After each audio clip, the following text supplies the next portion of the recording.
دستگاه جوش شما کامل روشن نمیشه، یعنی صفحه شما وسط کار خاموش شد. خیلی جالبه. یه دونه آداپتور 24 ولت 1 آمپر می‌خریم، 24 ولت 1 آمپر. این ورش که 220 ولت به برق دستگاه وصل میشه، به همون دو شاخه برقتون وصل میشه. میتونید اینا اینجا جایگذاریش کنین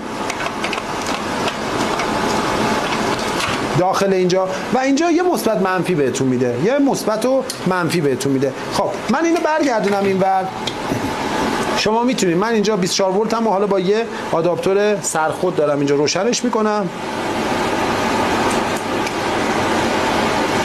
یعنی دقیقاً این ترانس که شما میبینید یه دونه فیش اینجا دوتایی وجود داره که سیم قرمز و مشکی خورده، بغل دقیقاً این ترانس این بالا که 24 ولتتون هستش. این 24 ولت که شما وقتی میزنید میبینید که دستگاه شما روشن میشه. حالا من با یک منبع تغذیه این کارو کردم، ولی اینجا شما میتونید آداپتور خروجیشو مثبت منفی رو به اینجا وصل کنید، اصلا هم نگران نباشید، یا هم برعکسش کنید. 24 ولت شما روشن میشه. این 24 ولت کجاست؟ ببینید از برد پایین یه دو سیم نازک اومده خورده به برد بالا اینجا. این سیم قرمزتون نازکه، مثلا منفیتون رو به اینجا وصل کنید و دستگاهتون روشن میشه. و چیکار کنید دیگه؟ نمیخواد تعمیرش کنید، همین آداپتور رو حالا جا بزنید داخل دستگاهتون و سیم کشی کنین و استفاده کنین و دیگه هم نیاز نیستش که به تعمیرگاه برین مراجعه کنین.